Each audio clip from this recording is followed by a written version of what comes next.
بسم اللہ الرحمن الرحیم وبہ نستعین وہو خیر المعین وصلی اللہ علی سیدنا و نبینا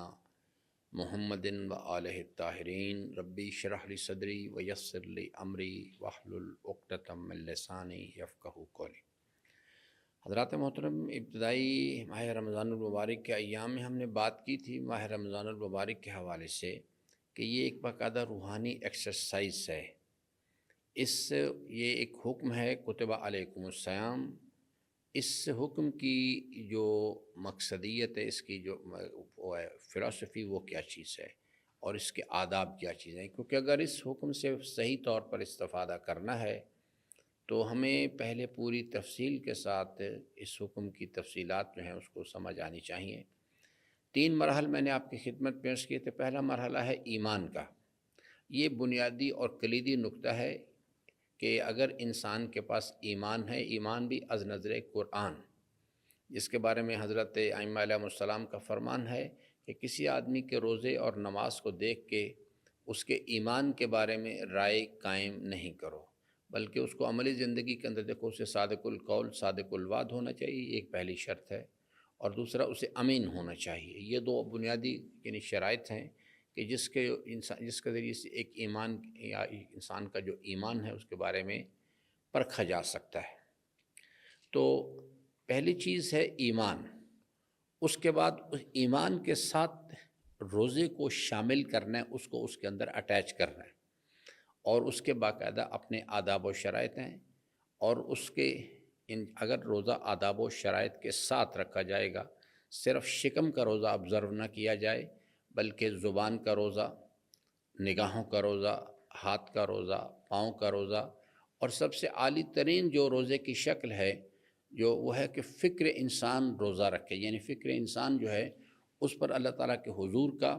اور اس کے جلال الجمال کا اس قدر قوی یقین ہو اس چیز کے لیے کہ انسان جو ہے وہ اللہ کی نافرمانی کے بارے میں سوچنا بھی جو ہے اس کو بند کر دے۔ یہ ایک عالی ترین شکل ہے۔ جب اس فکر انسان کے اندر اللہ کی نافرمانی کا تصور بھی نہیں آئے گا تو اس کے نتیجے میں انسان عملی زندگی کے اندر جب فکر انسان میں اللہ کی نافرمانی کا کانسیپٹ ہی نہیں تو عملی زندگی پر نافرمانی کا کوئی تصور، نافرمانی وجود میں نہیں آئے گی۔ یہ عالی ترین شکل ہے اس چیز کے لیے۔ اور اس کے بعد اگر یہ ایکسرسائز جو ہے کی جائے، ایمان بھی ہو اور انسان روزے کی ایکسرسائز جو ہے اس کو بھی آداب و شرائط کے ساتھ بجا لائے، یعنی اس عمل کو اللہ کے لیے اختیار کرے، اللہ کے بتائے ہوئے طریق پر، یعنی پورے آداب و شرائط کے ساتھ اختیار کرے، اور مطلوب چیز بھی جو ہے وہ اللہ تبارک و تعالیٰ کی رضا کا حصول ہو، تو اب اس کے بعد لعلکم تتقون، یعنی انسان ہو سکتا ہے کہ اگر اللہ تبارک و تعالیٰ کی بارگاہ میں یہ کاوش جو ہے جو انسان نے روزہ رکھنے کی شکل میں کی ہے، یہ عمل کی بھی اللہ کی دی ہوئی توفیق سے انجام پایا کرتا ہے، اور اس عمل کو قبول کرنا یہ بھی اللہ تعالیٰ کے ہاتھ میں ہے، اس عمل کو جو ہے نتیجہ خیز کرنا یہ بھی اللہ تعالیٰ کے ہاتھ میں ہے، اور اس نتیجے کو ہمارے لیے خیر و برکت کا موجب قرار دینا یہ بھی اللہ تعالیٰ کے ہاتھ میں ہے۔ یہ تینوں چیزیں انسان جو ہے عمل کر لینے کے بعد انسان جو ہے وہ اطمینان حاصل نہیں کر سکتا جب تک وہ قبولیت کی منزل پر نہ پہنچے۔ اور یہ تینوں شکلیں جو ہیں، قبول کرنا، اس کو نتیجہ خیز کرنا، اس نتیجے کو خیر و برکت کا موجب قرار دینا، یہ تمام چیزیں اللہ تبارک و تعالیٰ کے ہاتھ میں ہیں۔ اور اس کے بعد یہ روزے کی جو سواری ہے یہ انسان کو اٹھا کے کہاں لے جائے گی؟ تتقون، منزل تقویٰ پہ۔ تقویٰ کے بارے میں بھی ایک عمومی طور پر اشتباہ ہے، اس کا جو ترجمہ کیا جاتا ہے وہ ہے پرہیزگاری۔ عزیزان محترم، پرہیزگاری اصل میں تقویٰ کی صلاحیت کا نتیجہ ہے۔ تقویٰ ایک باطنی صلاحیت کا نام ہے اس چیز کے لیے کہ اگر ایک انسان جو ہے وہ مسلسل، روزہ کہتے ہیں نفس کی خواہشات کی مخالفت کی مشق کرنا، اگر انسان یہ نفس کی خواہشات کی مخالفت کی مسلسل مشق کرتا ہے تو اس کے نتیجے میں انسان کے اندر ایک صلاحیت ابھر کے آتی ہے، اور یہ صلاحیت ایک باطنی کیفیت، کیونکہ ایمان بھی ایک باطنی کیفیت ہے اور تقویٰ کی صلاحیت بھی ایک باطنی کیفیت ہے۔ نفس کی خواہشات کی مخالفت کی مشق کرنے کے نتیجے مسلسل انسان میں ایک صلاحیت پیدا ہوتی ہے، اور وہ صلاحیت ہے کہ نفس کی خواہشات کو کنٹرول کرنے کا ملکہ انسان کے اندر پیدا ہو جاتا ہے جیسے میں ایک مثال آپ کی خدمت میں عرض کرتا ہوں اس چیز کو سمجھانے کے لیے، کہ ایک آدمی ہے، اس کے پاس جسمانی توانائی موجود ہے، لیکن وہ 100 میٹر کی ریس لگانا چاہتا ہے، یعنی تو اگر اس صورت میں وہ صلاحیت اس کے پاس ہے، لیکن ضرورت ہے کہ اس کو مسلسل مشق کرے، اس کی ایکسرسائز کرے، تاکہ اس کے اندر وہ 100 میٹر ریس کی جو صلاحیت ہے اس کے اندر پیدا ہو جائے، یا 1000 میٹر کی وہ لانگ کراس کنٹری ریس لگانا چاہتا ہے۔ تو ہر چیز کے علیحدہ علیحدہ اپنے پروٹوکولز ہوتے ہیں، اپنے آداب و شرائط ہوتے ہیں۔ تو جب تک وہ ایک اچھے استاد کی سرپرستی میں، اس کی رہنمائی میں وہ مسلسل مشق نہیں کرے گا،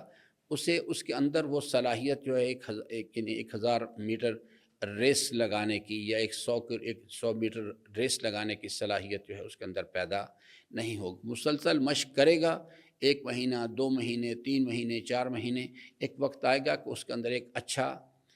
ریس لگانے والے کی، ایک اچھے ایتھلیٹ کی صلاحیت اس کے اندر ابھر کے آ جائے گی۔ اور یہ صلاحیت جو ہے اس کے نتیجے میں اب وہ صلاحیت جو ہے وہ جب میدان عمل کے اندر اترے گا، مشق کرنا اور چیز ہے، انسان کے اندر جسمانی، اس جوان کے اندر جسمانی فٹنس کا ہونا، توانائی کا ہونا اور چیز ہے، اس توانائی کو استعمال کر کے جو ہے دوڑ لگانے کی جو مشق کرنا ہے وہ ایک اور چیز ہے، اور اس مسلسل مشق کرنے کے نتیجے میں انسان کے اندر ایک صلاحیت ابھر کے آ جانا، یہ اور چیز ہے۔ وہ جو صلاحیت ہے نفس کی خواہشات کی مخالفت کی مشق، روزہ ہے۔ ایمان ایک توانائی کا نام ہے جو انسان کے پاس، اس کو ایمان کی توانائی کو استعمال کریں گے، نفس کی خواہشات کی مخالفت کی مشق کریں گے، اور جو اصل ہادی حقیقی ہے وہ اللہ تبارک و تعالیٰ کی ذات ہے۔ اس نے ہمیں یہ کہا ہے کہ میں نے الا یعلم من خلق، مجھ سے بہتر تمہارے بارے میں کون جانتا ہے، میں سب سے بہتر جانتا ہوں۔ اس نے بتایا ہے کہ اگر آپ اپنے اندر صلاحیت تقویٰ پیدا کرنا چاہتے ہیں تو یہ روزے کی شکل میں نفس کی خواہشات کی مخالفت کی مشق کریں۔ اگر آپ یہ کریں گے تو آپ کے اندر اپنے نفس کی خواہشات کو کنٹرول کرنے کا ملکہ پیدا ہو جائے گا اس چیز کے لیے۔ یہ چیز جو ہے انسانی زندگی کے اندر ایک انتہائی اہمیت کی ہم، کہ انسان اپنے اندر نفس کی خواہشات کو کنٹرول کرنے کا ملکہ پیدا ہو، اور اعلیٰ ترین شکل یہ ہے کہ نفس کی خواہشات کا ذہن انسان کے اندر ابھرنا، اس حد تک اللہ تعالیٰ کے حضور کا اور جلال و جمال کا یقین انسان کے پاس قوی ہو کہ انسان کے ذہن کے اندر نفس کی اللہ کی نافرمانی کا تصور بھی ابھرنا جو ہے وہ بند ہو جائے۔ تو یہ کیفیت جو ہے اس صورت میں انسانی زندگی کے اندر، یہ جو اس کا ترجمہ کیا جاتا ہے کہ پرہیزگاری، نفس کی خواہشات کو کنٹرول کرنے کا جب ملکہ پیدا ہوتا ہے تو اس کے نتیجے میں انسانی زندگی کے اندر جو ایک کردار ابھرتا ہے وہ ہے پرہیزگاری کا کردار ابھر کے آتا ہے۔ تو اس واسطے ایمان ایک علیحدہ چیز ہے،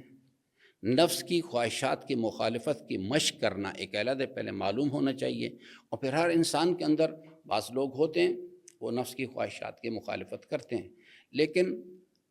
بعض لوگ ہوتے ہیں ان کو اپنے شکم کے اوپر مکمل کنٹرول ہوتا ہے، مال حرام کو کنٹرول کرنا جو ہے ان کے لیے آسان ہوتا ہے، وہ اس کے قریب نہیں جاتے، لیکن وہ اپنی شرمگاہ کو کنٹرول نہیں کر پاتے۔ مختلف لوگوں کی مختلف ویکنیسز ہیں، ہر انسان کو چاہیے کہ وہ دقت کے ساتھ زبان کا روزہ رکھنا ہے، ہاتھ کا روزہ رکھنا ہے، آنکھ کا روزہ رکھنا ہے، اپنے فکر انسان نے روزہ رکھنا ہے، اپنی ویکنیس کو پہلے سے انالائز کر کے رکھے، اچھی طرح سے اپنا خود محاسبہ کرے، اور جیسے سورہ مبارکہ حشر کے اندر کہا گیا ہے کہ صاحبان ایمان کو چاہیے کہ وہ اپنا تقویٰ کا راستہ اختیار کریں، اور ہر انسان کو چاہیے کہ اپنا محاسبہ تنظر نفس ما قدمت لغد، ہر انسان کو چاہیے کہ اب غور کرے اس چیز کے لیے، اور پھر اگر کہیں اسے دیکھے اپنی زندگی کے کردار کے اندر کہ کہیں نفس کی خواہشات آؤٹ آف کنٹرول ہو رہی، تو پھر کہا واتقوا اللہ، اپنے تقویٰ الہی اختیار کرو۔ تو یہ ایک 3 سٹیپس ایکسرسائز ہے، ایمان ہے، دوسرا مرحلہ نفس کی خواہشات کی مخالفت کی مشق ہے، اور تیسرا مرحلہ ہے کہ انسان نفس کی خواہشات کو کنٹرول کرنے کا ملکہ پیدا ہو جائے۔ اب یہ میں نے ابتدائی طور پہ عرض کیا تھا، ایمان ایک حاصل کرنے والی چیز ہے، اور یہ جیسے تو اس کو انسانی زندگی کا جو بیہیویئر ہے اس کے ذریعے سے اگر انسان اللہ کے نافرمانی کا ارتکاب کرے گا تو یہ ایمان کی دولت ہاتھ سے جا بھی سکتی ہے، اور اگر انسان جو ہے نفس کی یا اپنے اللہ کی آیات میں مسلسل غور و فکر کرے گا،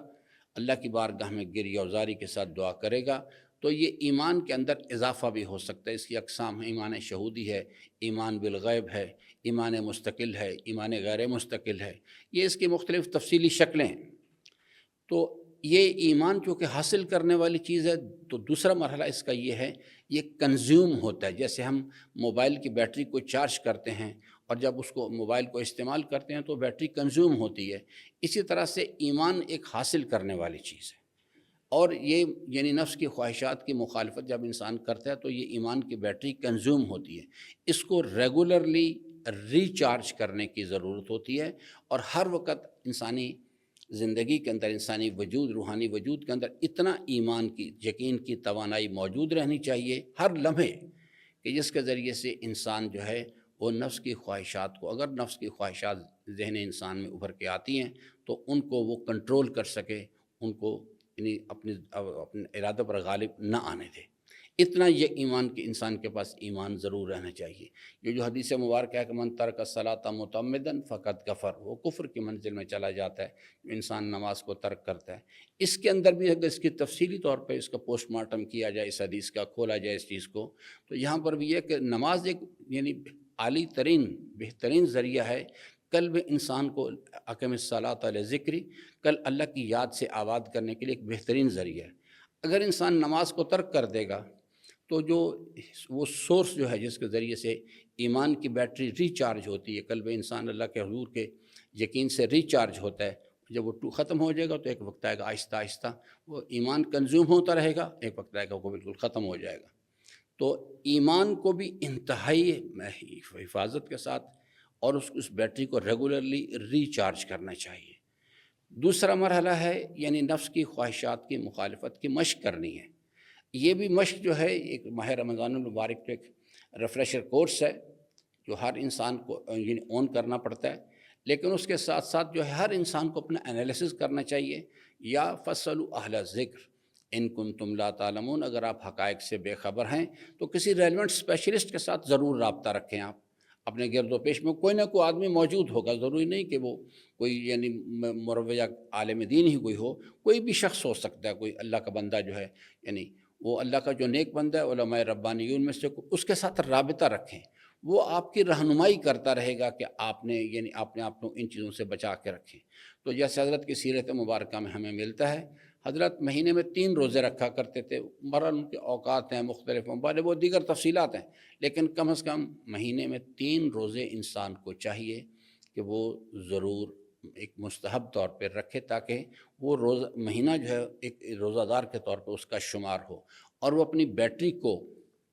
ریچارج کر سکے۔ وہ جو صلاحیت ہے نفس کی خواہشات کے مخالفت کی جو مشق ہے، اس کو کم از کم اتنا ضرور برقرار رکھے۔ اور پھر یہ یعنی لعلکم تتقون، جب انسان مسلسل مشق کرتا ہے تو اس کے اندر ایک صلاحیت پیدا ہو جاتی ہے، جس کے بارے میں امیر المومنین نے فرمایا ایک ایسی صلاحیت کہ ایک تاریک رات ہو، تند اور تیز ہوا چل رہی ہو، راستہ خارزار ہو۔ 3 چیزیں امام نے بیان کی۔ تاریک رات، ہر طرف اس وقت 2025 میں ہر طرف جہالت کے تاریک اندھیرے چھائے ہوئے ہیں۔ تیز ہوا چل رہی ہے یعنی انسان کے اندر نفس کی خواہشات کی طوفانی آندھیاں چل رہی ہیں۔ راستہ خارزار ہے، قدم قدم پہ انسان کو دعوت حرام کے یعنی ٹریپس جو ہیں وہ لگے ہوئے ہیں، کبھی کسی خاتون کی شکل میں، کبھی مال حرام کی شکل میں، کبھی زبان کے لیے، کبھی والا حاصل قیاس، قدم قدم پہ انسان کو دعوت گناہ جو ہے وہ موجود ہے۔ یہ راستہ انتہائی خارزار ہے۔ امام نے فرمایا کہ جب اگر تقویٰ کی صلاحیت کیا ہے کہ ایک انسان جو ہے اس قسم کی کیفیت میں مبتلا ہو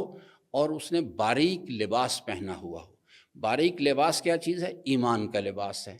فرمایا کہ وہ اس مہارت کے ساتھ اس یعنی تاریک شب میں، اس طوفانی ہوا میں اور اس راستے پہ سے گزرے کہ جس میں قدم قدم پر انسان کے لیے ٹریپ لگے ہوئے، خارزار راستہ ہے، کانٹے بکھرے ہوئے ہیں، وہ اپنے آپ کو اور اپنے وجود کو اور اپنے لباس کو سلامت بچا کے گزر جائے۔ اس مہارت کو تقویٰ کہتے ہیں۔ اب یہ دونوں چیزیں جو ہیں، ان اینڈز کو کل اس پر انشاءاللہ میں مزید بات کروں گا۔ ایمان ایک یعنی حاصل کرنے والی چیز ہے، یہ زائل بھی ہو جاتا ہے، یہ استعمال بھی ہوتا ہے، اس کو ریگولرلی ریچارج کرنا ہوتا ہے۔ اسی طرح سے تقویٰ کی صلاحیت جو ہے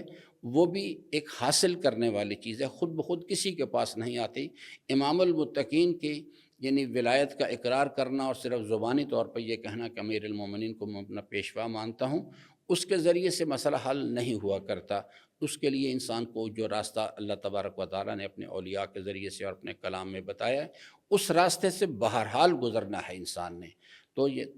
تقویٰ کی صلاحیت جو ہے وہ بھی ایک حاصل کرنے والی چیز ہے، اور اگر انسان پریکٹس کرنا چھوڑ دے گا یا انسان جو ہے کسی گناہوں کے اندر مبتلا ہوگا، یعنی وہ جو خطرات راستے میں ہیں وہ اس میں الجھ جائے گا، تو اس کے نتیجے میں تقویٰ کی صلاحیت بھی ہاتھ سے جا سکتی ہے۔ یہ دونوں اینڈز ان کو مضبوطی کے ساتھ پکڑ کے رکھنا ہوتا ہے، کیونکہ اگر تقویٰ کی صلاحیت جو ہے انسان اس کو اپنے پاس برقرار نہیں رکھے گا تو اس کے نتیجے میں جو اللہ تعالیٰ نے بشارت دی ہے کہ اولئک علی ھدی من ربہم واولئک ھم المفلحون، یہ اہل تقویٰ جو ہیں یہی لوگ اصل میں کامیاب ہیں۔ والعاقبۃ للمتقین، اگر انسان نے آخرت میں کامیاب ہونا ہے تو اس کے لیے لازم ہے کہ وہ اپنے اندر صلاحیت تقویٰ پیدا کرے۔ انما یتقبل اللہ من المتقین، اگر انسان چاہتا ہے کہ اس کے اعمال قبولیت کی منزل پر جائیں تو اس کے پاس وہ خلوص نیت چاہیے، اور خلوص نیت کے لیے انسان کے پاس ہے تقویٰ کی صلاحیت چاہیے۔ تزکیہ کے لیے تقویٰ ہونا انتہائی شدید ضروری چیز ہے۔ تو انشاءاللہ اس پر تفصیل کے ساتھ کل مزید بات کریں گے۔ دو اینڈز ہیں انسانی زندگی کے سفر، ایک حال ایمان ہے اور دوسرا تقویٰ ہے۔ ان دونوں صلاحیتوں کو حاصل بھی کرنا ہے اور اپنی زندگی کے اندر ان کو مینٹین کر کے بھی رکھنا ہے۔ اللہ تعالیٰ سے امیدوار ہوں کہ اللہ تبارک و تعالیٰ ہم سب کو راہ اسلام کے راستوں کو صحیح طور پر شناخت کرنے اور عملی زندگی میں اس پر عمل پیرا ہونے کی توفیق عطا فرمائے۔ السلام علیکم ورحمۃ اللہ وبرکاتہ۔